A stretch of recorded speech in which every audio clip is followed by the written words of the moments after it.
का जो हमारा नया चैप्टर है वो है लर्निंग, ठीक है। और लर्निंग हम डेली करते हैं बट भूल जाते हैं, और भूल जाते हैं तो उसका भी सोल्यूशन है। तो फिलहाल यहाँ पे इन्होंने लर्निंग के एस्पेक्ट से ही बताया है हमें कि लर्निंग होती क्या है, कैसे होती है, क्या क्या कैसी कैसी चीज़ें हम लोग जो है याद कर पाते हैं या क्या प्रोसेसेस होते हैं। अगला चैप्टर जैसे हमारा मेमोरी का है तो वहाँ पे ये देखते हैं कि हमें क्यों याद नहीं होता है, क्यों हम भूल जाते हैं और कैसे याद कर सकते हैं हम लोग।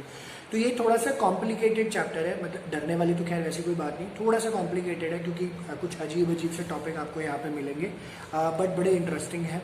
कुछ कॉन्सेप्ट्स हैं जो हल्के से ट्रिकी हैं, उसको थोड़ा डिटेल्ड में हमें समझना पड़ेगा, ठीक है। तो फिलहाल हम ये चैप्टर शुरू करते हैं और फिर हम आगे बढ़ते हैं कि फिर किस तरीके से ये हमें जो है आएगा इस तरीके से। वो आप प्लीज़ साथ के साथ मार्क करते चलना जो मैं बताता रहूँगा। ओके, तो सबसे पहले इन्होंने नेचर ऑफ लर्निंग के बारे में बात करी है। तो इसमें काफ़ी सारे टॉपिक्स, मैं टॉपिक्स आपको पहले नहीं बता रहा कि ब्रीफ नहीं कर रहा हूँ कि क्या क्या है, हम पढ़ते हैं तो समझ आ जाएगा।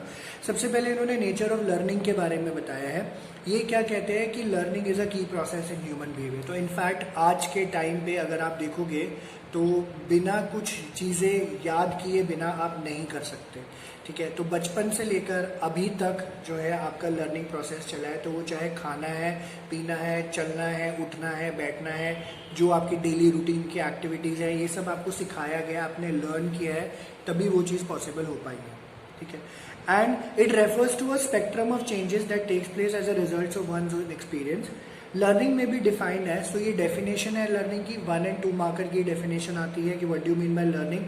Any relatively permanent change in behaviour और behavioural potential produce by experience. तो कोई भी एक ऐसा परमानेंट चेंज आपके बिहेवियर में अगर आ रहा हो, ठीक है, या फिर पोटेंशियल हो बेसिकली कि उसकी वजह से आपके अंदर चेंज आ सकता है, बिहेवियर पोटेंशियल प्रोड्यूस बाय किसी एक्सपीरियंस की वजह से, ठीक है। कोई भी एक्सपीरियंस अगर लाइफ का अगर होता है आपकी लाइफ में तो उसको हम लोग लर्निंग के नाम से जानते हैं, ठीक है। वो इन्होंने यहाँ पे मेंशन किया, बट इन्होंने साथ के साथ एक जो है एक एक्सप्लेनेशन ये भी दी है कि हमें ये ध्यान रखना है कि कुछ बिहेवियरल चेंजेस जो होते हैं हमारे, वो लर्निंग नहीं कहलाते। फॉर एग्जांपल अगर आप ड्रग्स लेते हो, थकावट हो जाती है आपको, या फिर आप जो है लिकर पी रहे हो, ये चेंजेस आपके टेम्पररी होते हैं, ठीक है। तो शराब पी के आपने नशे में मार दिया 1-2 को, ठीक है, आपने जाके किसी को प्रपोज कर दिया, आपने जाके जो है और कुछ कर दिया, ठीक है, तो वो सब चीज़ें टेम्पररी हैं, तो आपको इसके ऊपर ध्यान नहीं देना है। They are not considered as learning, इसको लर्निंग नहीं बोलते हैं। बट ये कहते हैं वो चेंजेस जो कि प्रैक्टिस एंड एक्सपीरियंस की वजह से होता है, which is relatively permanent or illustrative of learning. तो as a matter of fact, जैसे फॉर एग्जांपल अगर कोई एक्स्ट्रा करिकुलर एक्टिविटी करता है तो फॉर एग्जांपल अगर रिद्धि कर रही है, ठीक है, जैसे मान के चलो म्यूजिक में इंटरेस्ट है या डांस में इंटरेस्ट है, तो ओवर द पीरियड में आप डांस सीखते हुए आ रहे हो तो आप डांसर हो जाओगे, वो लर्निंग कहलाएगा। ऐसी फॉर एग्जाम्पल सिफत है, अगर वो कुछ पेंट कर रही है, अगर वो पेंट करते करते आगे बढ़ जाएगी तो वो पेंटिंग के एस्पेक्ट से आगे कहलाएगा, तो वो लर्निंग है। अगर मुझे बिठा दो, मुझे पेंट करने के लिए मुझे नहीं आता, तो वो मेरे लर्निंग में किसी तरीके का काम नहीं करेगा, क्योंकि मैंने जो सीखा हुआ है वो उतना ही है जितना मुझे चाहिए था, ठीक है। बट आप रेगुलरली कुछ कर रहे होते हो, प्रैक्टिस के थ्रू कर रहे होते हो, तो आपका वो लर्निंग कहलाता है फिर डेफिनेटली, ठीक है। ये चीज़ उन्होंने बताई है, ओके। तो अल्टीमेटली इन्होंने ये बोला कि ना there are features of learning, और ये समझना बड़ा ज़रूरी है कि अब हमें तो पता है लर्निंग है, अब आप ये बोलोगे यार फीचर्स ऑफ लर्निंग भी आ गया, ये क्या बात हुई, ठीक है। तो कहते हैं द प्रोसेस ऑफ लर्निंग है सर्टेन डिस्टिंक्टिव कैरेक्टरिस्टिक्स।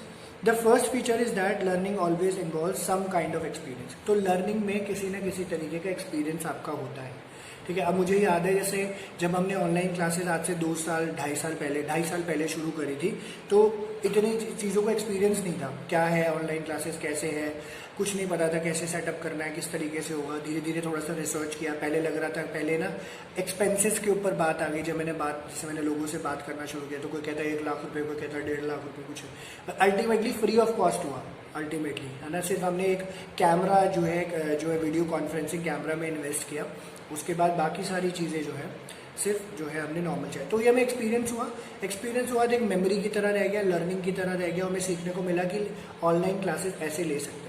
इनफैक्ट जब ये अभी लॉकडाउन हुआ था कोरोना के टाइम पे, और लोगों को इतनी प्रॉब्लम हुई थी ऑनलाइन क्लासेस लेते हुए, क्योंकि सिस्टम ही नहीं पता था, हम इतना फ्लेक्सिबली ऑनलाइन क्लास ले रहे थे क्योंकि हमें सारा आइडिया था कि हमें कैसे लेना, ठीक है। और इनफैक्ट हम लोगों ने कई लोगों को गाइड भी किया था, ठीक है। तो ये लर्निंग कहलाता है। तो इसमें आपका कोई ना कोई एक्सपीरियंस होना चाहिए। तो वाव फैक्टर वाली भी बात आ जाती है। तो आपको कुछ ऐसा अच्छा लगता है तो आपको लगता है अच्छा हाँ ऐसा करना चाहिए, तो ये भी आपका लर्निंग की तरह काम करेगा। तो कहते हैं we experience an event occurring in a certain sequence on a number of occasions. If an event happens, then it may be followed by certain other events. For example, one learns that if the bell rings in the hostel after sunset, then dinner is ready to be served. ठीक है, तो अब simple सी बात है कि अपने room में हम बैठे हैं, 9 बजे मम्मी का कॉल आ गया तो डिनर के लिए फ़ोन आ रहा होगा। अगर आप हॉस्टल में हो 9 बजे 8 बजे घंटी बज जाती है तो डिनर वहाँ पे रेडी हो गया। तो ये सब क्या है, लर्निंग है। तो आपको इनफैक्ट ये पता है घंटी बजी है तो हमारा डिनर का टाइम हो गया, ऐसा नहीं है किसी और अनाउंसमेंट के लिए हमारे लिए किया जाएगा। ये चीज़ इन्होंने बोली।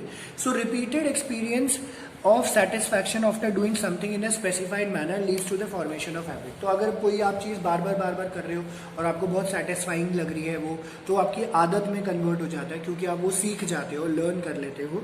Sometimes a single experience can lead to learning. आपको ये एक एक्सपीरियंस हो जाता है कोई भी मेजरली लाइफ में जो आपके बदलाव लेकर आता है, उसको भी लर्निंग बोलते हैं। फॉर एग्जांपल, अगर एक बच्चा माचिस की तीली से खेल रहा है और अचानक से वो लाइट हो जाती है और आग लग जाती है, उसका हाथ जल जाता है, तो उसको ये पता चलेगा ऐसा करने से जो है याद हो जाएगा, ऐसा करने से जो है आग लग सकती है, कोई प्रॉब्लम हो सकती है। Such an experience make the child learn to be careful in handling the match box in future. ठीक है, तो हम लोग ध्यान देके यहाँ पे चलेंगे। तो ये तो पहली चीज़ हो गई कि इसमें एक्सपीरियंस इन्वॉल्व होता है। दूसरी चीज़ उन्होंने बोली, behavioural changes that occur due to learning are relatively permanent. Behavioural changes अगर आपको देखने को मिलेंगे due to learning are relatively permanent. अब जैसे फॉर एग्जांपल, जैसे मुझे याद है और कई लोग ऐसे भी करते हैं, जैसे लोग बोलते हैं हेल्थ कॉन्शियस हो रहे हैं, हम जिम जा रहे हैं। कई लोग लिटरली जिम जाते हैं या वर्कआउट करते हैं या योगा करते हैं या वॉक करते हैं। ठीक है, तो उनका पर्पस क्या हो जाता है, ये कि अपने आप को हेल्दी रखना है। तो वो क्या एक तरीके का बिहेवियरल चेंज है यानी लर्निंग है। अब जैसे मेरे को याद है कि ना मेरी मदर जो है, ठीक है, हम उस टाइम पे सिफत के घर के पास रहते थे, इंदरपुरी। ठीक है, तो सामने पूसा पड़ता है एग्जैक्टली। तो वहाँ पे मेरी मदर ने ना वॉक करना शुरू किया। थोड़ा सा उनको हेल्थ की प्रॉब्लम कुछ हो गई थी बेसिकली, तो उन्होंने, मतलब आज भी याद है मुझे, 98 की बात है, तो करना शुरू किया। और आज 2020 है, इमेजिन करो वो डेली वॉक पे जाती है, आज भी उनका कंफर्म है। ठीक है, डेली वॉक पे। अब उससे उनको क्या बेनिफिट हो रहा है क्या नहीं हो रहा है, बट वो मेंटल, अब देखो इसमें 2 चीज़ें हैं, सेटिस्फैक्शन भी आ रही है। ठीक है, वॉक करती हूँ तो थोड़ा सा अच्छा लगता है, बढ़िया लगता है, शरीर चल रहा होता है, और ये परमानेंट चेंज भी हो गया, इतने सालों से रेगुलरली कर रही है ना, without fail. So they must be distinguish from behavioural changes that are neither permanent nor learn. तो आपको ये भी ध्यान दे के चलना है कि कुछ बिहेवियर्स आपके परमानेंट और लर्न बिहेवियर नहीं होते हैं। ठीक है, कुछ बिहेवियर नहीं होते। जस्ट अ सेकंड क्या, तो परमानेंसी के बारे में इन्होंने यहाँ पे बताया था। प्लस इसमें हमें डिफरेंशिएट करना ज़रूरी है कि कोई बिहेवियर अगर परमानेंट नहीं है या आपने नहीं सीखा है तो वो लर्निंग नहीं कहलाता है। For example, changes in behaviour often occur due to effects of fatigue, habituation and drugs. Suppose you are reading your text book of psychology for some time, और you are trying to learn how to drive a motor car, और a time comes when you feel tired, you stop reading or driving. This is a behavioral change due to fatigue and it's temporary. It is not considered as learning. तो मतलब ये bodily mechanism है, physiological mechanism है। Obviously थक जाओगे तो आपको रुकना तो पड़ेगा ही पड़ेगा। तो उस पॉइंट ऑफ व्यू से इन्होंने यहाँ पे समझाया है। ठीक है, अब दूसरा इन्होंने एग्जाम्पल दिया है आगे कि let us take another case of change in ones behaviour. Suppose in the vicinity of your residence a marriage is being perform. मतलब लोकल में जैसे आपके पार्क है घर के आसपास या कोई हॉल है, वहाँ पे शादी हो रही है और वहाँ पे डीजे वीजे लग गया। ठीक है, it generates a lot of noise which continuous till night. तो होता ही है ना, भंगड़ा पाले आजा आजा कुछ ना कुछ गाना लगा देते हैं, बहुत ज़्यादा शोर हो रहा होता है। फिर रात को अगर किसी ने दारू पी ली और दारू पी के वो बोलते हैं 2 घुट पिला दे साकिया है, बाकी मेरे पे रोड दे, ये गाना तो डेफिनेटली चलेगा, वो भी लाउड साउंड पे। तो अब इस टाइम पे क्या होता है, शुरू में जब आप, जैसे आप ना कभी ध्यान दिया हो, आपने नोट करना, आपको शुरू में आवाज़ आ रही होगी, ठीक है, और आप सोने की कोशिश कर रहे होगे तो थोड़े डिस्ट्रैक्ट करेगी। बट जैसे जैसे आप कंफर्टेबल होते जाते हो तो वही साउंड फेड अवे हो जाती है और आप सो जाते हो। मैंने तो बहुत बार नोट किया है अपनी लाइफ में। ठीक है, तो डिस्ट्रैक्ट होके सो ये जो फिनोमिना होता है, इसको हम लोग बोलते हैं कि while the noise continues and you make some orienting reflexes, these reflexes become weaker and eventually become undetectable. This is also one kind of behavioral change. This change is due to continuous exposure to stimuli. It is called habituation. ठीक है। तो ये आप mark कर लेना, what are orienting reflexes and habituation, क्योंकि आप सुन सुन के आपकी आदत हो गई और आप रिलैक्स हो गए, सोने जा रहे हो, आप सो गए, तो ये हो जाती है आदत, आपका चल रहा होता है। तो अकॉर्डिंगली आप जो है, ये परमानेंट चेंज नहीं है, ये टेम्पररी है, इसको लर्निंग हम लोग नहीं बोलेंगे। It is not due to learning. You must have notice that people who are on sedatives और ड्रग्स और alcohol, their behaviour changes as it affects physiological function. Such changes are temporary in nature and disappear as the effects wear. तो बहुत लोग होते हैं जैसे drug addict होते हैं लोग, एल्कोहल एडिक्ट होते हैं, तो ऐसे कई चेंजेस आपको देखने को मिलते हैं, बट ये परमानेंट नहीं होते, ठीक है, उसका कोई फ़र्क भी नहीं पड़ता, ठीक है। ये चीज़ इन्होंने बताई है। हाँ, ऑब्वियसली आदत बन गई है तो over the period of time जाके आपका जो है ब्रेन प्रोसेस थोड़ा सा ख़राब हो जाएगा, तो वो लर्निंग कहलाए, हम उसको लर्निंग भी नहीं बोलेंगे, बट वो हैबिट बन जाती है एक तरीके की। फिर इन्होंने बोला है learning involve a sequence of psychological event, this will become clear if we were to describe a typical learning experiment. Suppose psychologists are interested in understanding how a list of word is learn, ठीक है। तो मैंने अगर रिद्धि को, मैंने सिफत को कुछ वर्ड्स दिए हैं लिख के, उसको कैसे आप लर्न करोगे, उसके लिए सीक्वेंस होएगा। First, do a pre test to know how much the person knows before learning. तो जैसे मैंने आपको शीट दी, उसमें 15 वर्ड्स दिखे हुए हैं, तो आपको देखोगे अच्छा ये पता है। Present the list of word to be reminder for a fix period of time. अब जैसे मैं 15 की लिस्ट दी और मैंने आपके सामने रख दिया और मैंने उसका ड्यूरेशन रखा 1 मिनट, 1 मिनट के अंदर सारे वर्ड्स पढ़ोगे एंड मैं उस पेपर को वहाँ से रिमूव कर लूँगा। During this time the list of word is process towards a new knowledge. तो आप जो है उसको समझते हो, याद करते हो कि क्या क्या सर ने लिखा है। After processing is complete, new knowledge is required, this is learning, and after some time elapses, the processed information is recalled by the person by comparing the number of words which a person now knows as compared to what you should know in the pre-test. One infers that learning did take place. तो for example कि आप दोनों के ऊपर test हुआ, तो उसमें 15 word से तो आपको ऑलरेडी पता थे उसमें से 5-5 वर्ड्स, तो आपको 5-5 वर्ड्स पता थे, वो तो आपने फटाफट। अब जैसे मैंने 1 मिनट तक की शीट दिखाई, आपने जो है 7 वर्ड्स और लर्न कर लिए, ठीक है, टोटल 15 में से, तो 7-5 हो गए 12। और जब मैंने आपसे पूछा रिकॉल करने के लिए, तो आपने 5 + 7 12 वर्ड्स मुझे सुना दिए, 3 वर्ड्स आप भूल गए जैसे मर्जी सुनाए, ठीक है। तो मैं ये मानूंगा आपकी लर्निंग हुई है, ठीक है। इसके लिए वैसे भी कहते हैं, वैसे नंबर ऑफ ट्रायल 4-5 होते हैं, 4 माना जाता है। अगर 4 के बाद भी नहीं होता तो दोबारा आपको दोबारा रिपीट करना पड़ता है टेस्ट, इस तरीके से किया जाता है। तो लर्निंग होगी एंड दस, इसलिए इन्होंने बोला learning is a inferred process and is different from performance. जो आप लर्न करोगे परफॉर्म डिफरेंट तरीके से होगा। अब जैसे क्या होता है ना, एग्जाम है ना, टीचर बोलते हैं पढ़ के आओ, लर्न करके आओ, लर्न करके जाते हैं। परफॉर्मेंस वहाँ जाके क्वेश्चन पेपर देखते हैं, ऐ तो मैं कीता ही नहीं, ये तो मैं छोड़ देता, ये तो होएगा ही नहीं, ऐसे तो होएगा ही नहीं, चाहता ही नहीं है ये। तो वहाँ पे परफॉर्मेंस आती है कि भाई वहाँ पे अंडा हो जाता है हमारा कभी कभी। So performance is a person observe behaviour और रिस्पॉन्स और एक्शन। तो आपको डांस सिखाया, आपको पोएम सिखाई, आपको एक्टिंग सिखाई, आपको और कुछ सिखाया गया और वो लर्न कराया गया, और लर्न कर करके आप जो है आपकी परफॉर्मेंस की बारी है तो भूल गए, तो लर्निंग नहीं हुई है। और कर रहे हो तो लर्निंग है, ठीक है। So let us understand what is meant by the term inference. Suppose you are asked by your teacher to memorise a poem, जो कि मैंने आपको अभी बताया। You read that poem number of times, then you say that you have learned the poem, you are asked to recite the poem and you are able to recite the poem. The recitation of the poem by you is your performance. On the basis of your performance, the teacher infers that you have learned the poem. बचपन में आप लोगों ने किया ही होगा, है ना, baa baa black sheep, या Jack and Jill went up to the hill to fetch some water, ठीक है। तो वो याद होता है तो हम उसको प्रोड्यूस कर देते हैं, तो हम ये मानते हैं कि परफॉर्मेंस हमारी थोड़ी सी बेटर रही है। तो इनफैक्ट जैसे कुछ वीडियोस अभी मैंने भी लॉकडाउन में बनाई थी, जैसे मैंने अभी डिप्रेशन के ऊपर एक रैप बनाया था, तो ऑब्वियसली मैंने लिखा, तो मैंने देख के उसको पढ़ा, मैंने कोई ऐसा नहीं था परफॉर्मेंस करनी थी, तो मैंने देखा तो उसको मैंने परफॉर्म करने की कोशिश। फिर मैंने एक टीचर्स के ऊपर पोएम लिखी थी, ठीक है, वो भी मैंने देख के ही पढ़ के मैंने अपने शब्दों में लिखी और मैंने उसको जो है फिर वैसे देख के ही पढ़ा। तो ये सब चीज़ें होती रहती है। तो ये इन्होंने यहाँ पे लर्निंग के पॉइंट ऑफ व्यू से बताया। तो लर्निंग क्या है, परमानेंट चेंज इन बिहेवियर है और बिहेवियरल पोटेंशियल प्रोड्यूस बाय किसी एक्सपीरियंस की वजह से। इन्होंने बोला कोई एक्सपीरियंस आपको होना चाहिए, परमानेंट आपका चेंज यहाँ पे होना चाहिए, और कई चीज़ें आपके चल रही होती है जो हैबिट की वजह से बन जाती है, वो लर्निंग नहीं कहलाती, वो हैबिट ही कहलाती है। और लर्निंग और परफॉर्मेंस में आपका डिफरेंस होता है, ठीक है। ये आपका था बेसिक, यहाँ से आपका वही लर्निंग की डेफिनेशन है, फीचर्स हैं, ओरिएंटिंग रिफ्लेक्सेस, हैबिचुएशन, परफॉर्मेंस। ये क्वेश्चन 1, 1, 2, 2 मार्कर इस तरीके से आते हैं और ज़्यादा इसमें से कुछ नहीं आता।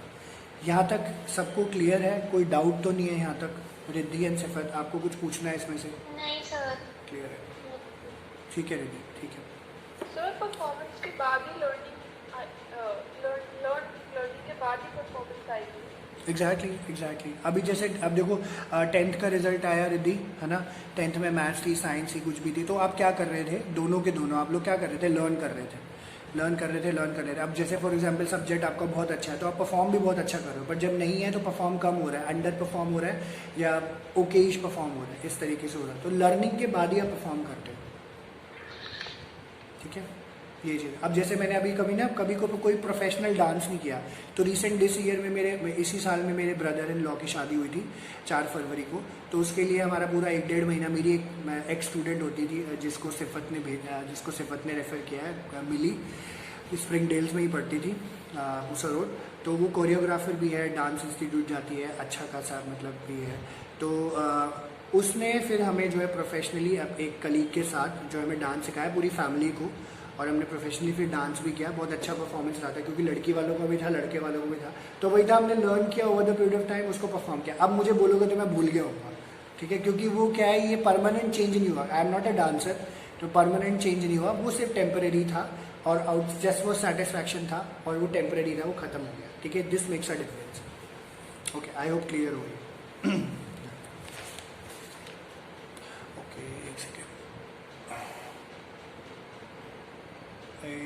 एक minute.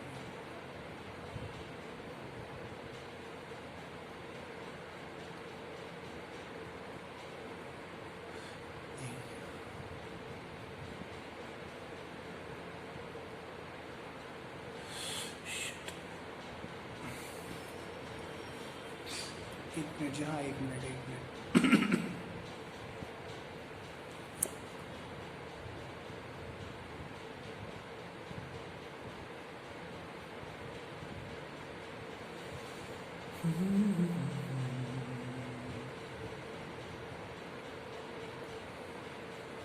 Okay, so I am back.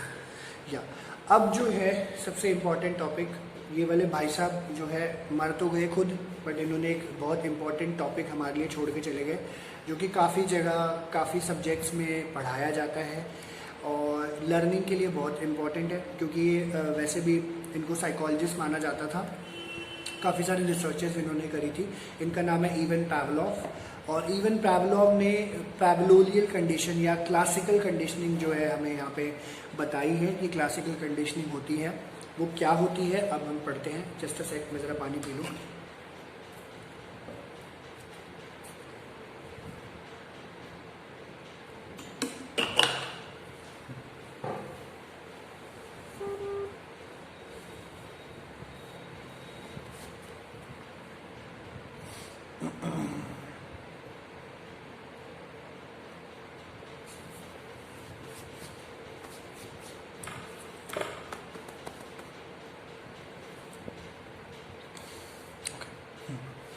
ठीक है जी, तो इसमें पैराडिग्म ऑफ लर्निंग इन्होंने यहाँ पे बताया है। तो कहते हैं लर्निंग बहुत तरीके से होती है, और इसको इन्होंने आगे एक्सप्लेन किया है क्योंकि काफ़ी सारे कॉन्सेप्ट्स हैं यहाँ पे। तो कहते हैं there are some method that are used in acquisition of simple responses while other method used in the acquisition of complex responses. In this section we will learn about all this methods and the simplest kind of learning is called conditioning. तो conditioning क्या होती है, ये हमारे घर में लगा हुआ एयर कंडीशनर नहीं है, और जो बालों में हम लगाते हैं वो भी कंडीशनर नहीं है, ठीक है, जो हमें न्यूट्रिशन मिलता है वो भी कंडीशनिंग नहीं है, ये साइकोलॉजिकल कंडीशनिंग है जो कि लर्निंग के एस्पेक्ट से यहाँ पे समझा जाता है।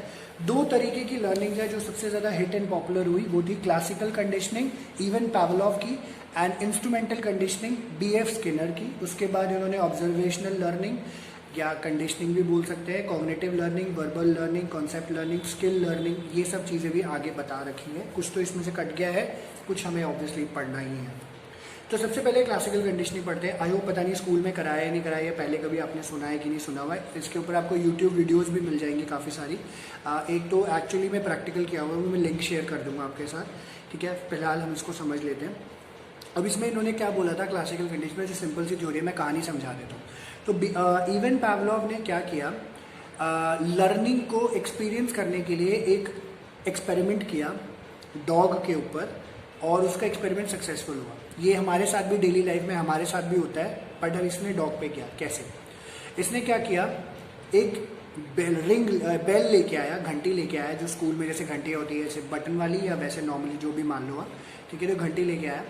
और एक डॉग था, डॉग को इसने एक पिंजरे में बंद किया हुआ था, एक केज में बंद किया हुआ था या बॉक्स में बंद किया हुआ था, और उसके मुंह में एक जो है पाइप लगा रखा था, ये काउंट करने के लिए कि डॉग सेलिवेशन कितना करता है, सेलिवेट कितना करता है, ठीक है, मुंह में पानी आ जाना बोलते हैं ना, जैसे आपकी फेवरेट डिश बनेगी तो मुंह में पानी आ जाता है, इस तरीके से। तो ऐसे ही कुछ हुआ। कहीं कुछ नहीं समझ आएगा, कहानी ध्यान से सुनना, नहीं समझ आया तो पूछ लेना वहीं पे, ठीक है।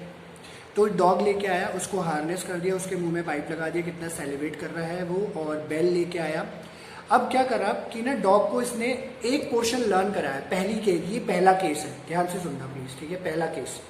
इसमें क्या किया, पावलोव ने बेल बजाई, ठीक है, जिसे हमने क्या टिंग टंग टंग टंग टंग टंग, है ना, रिंग कर दिया बेल। उसके जस्ट बाद उसने क्या किया, बेल बजाने के ऊपर, ठीक है, इसके बीच में उसने क्या किया, मीट पाउडर प्रोड्यूस किया। मीट पाउडर, मीट मतलब जैसे कई लोगों ने अलग अलग थ्योरीज एक्सप्लेन कर रखी है, कई लोग बोलते हैं मीट पाउडर था या एक्चुअल मीट था, कंसिडरिंग कुछ भी लिख सकते हो, और मीट भी लिख दो, मीट पाउडर लिख दो, चलेगा।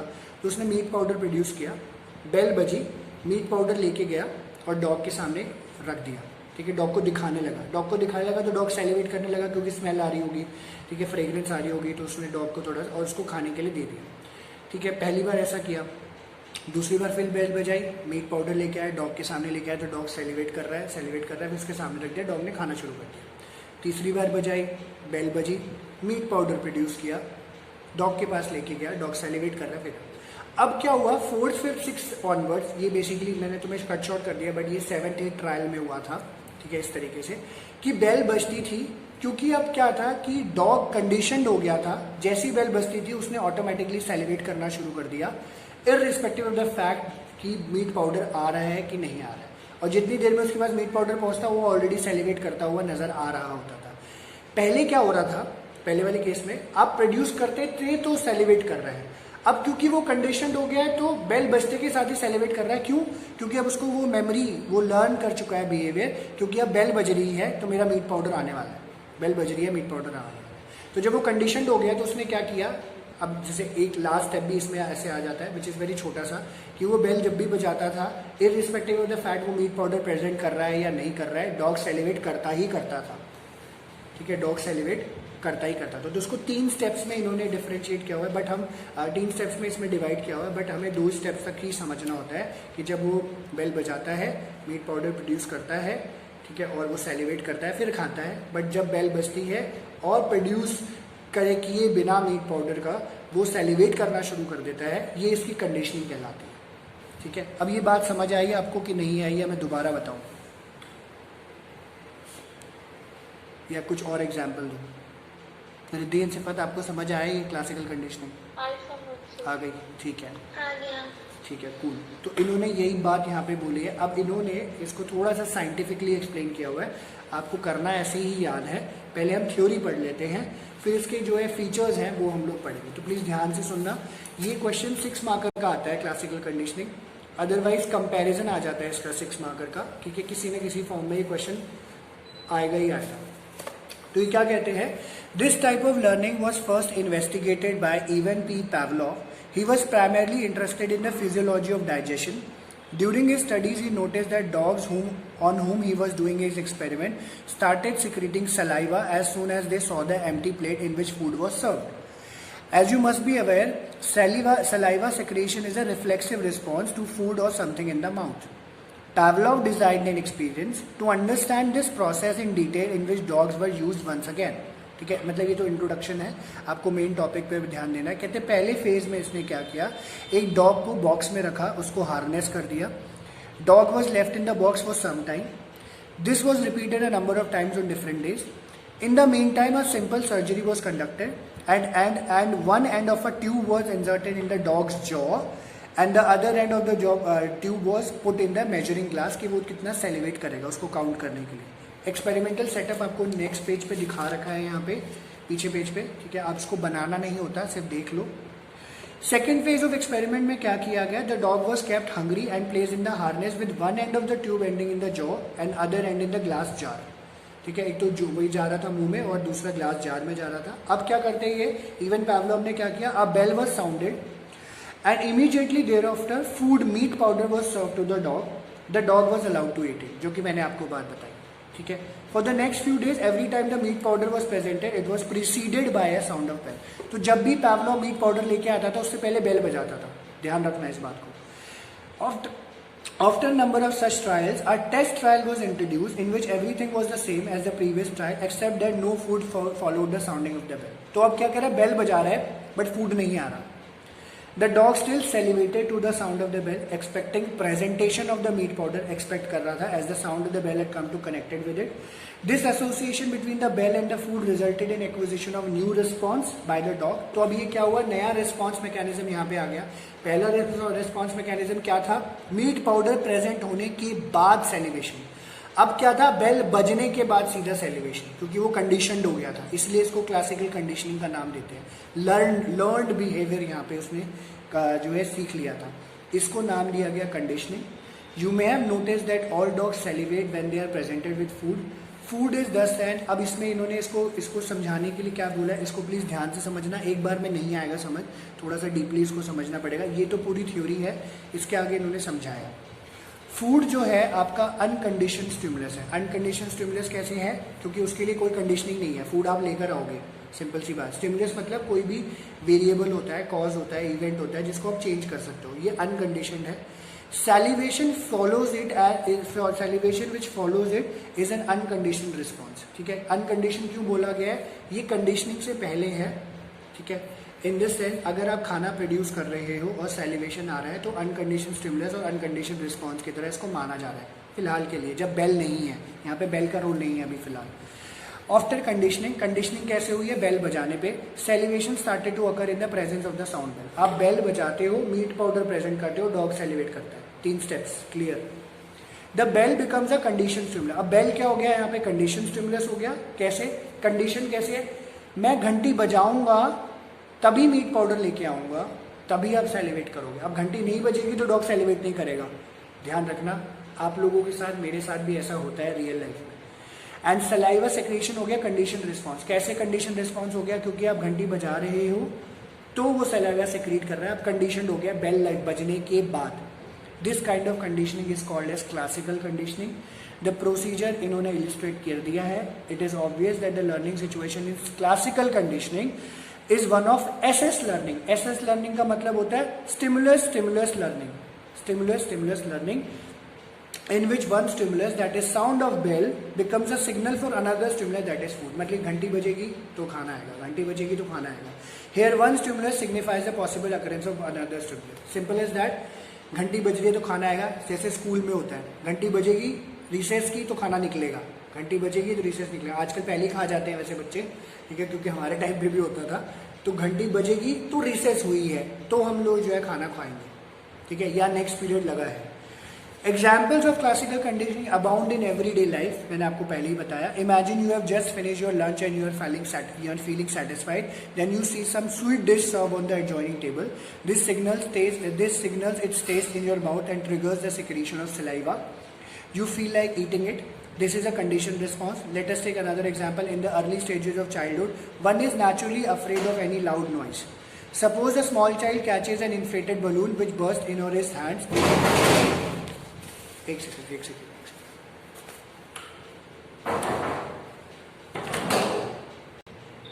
ओके, तो मैं यही बता रहा था कि बचपन में इन्होंने बताया था कि suppose a small child catches an inflated balloon which burst in her his hands making a loud noise.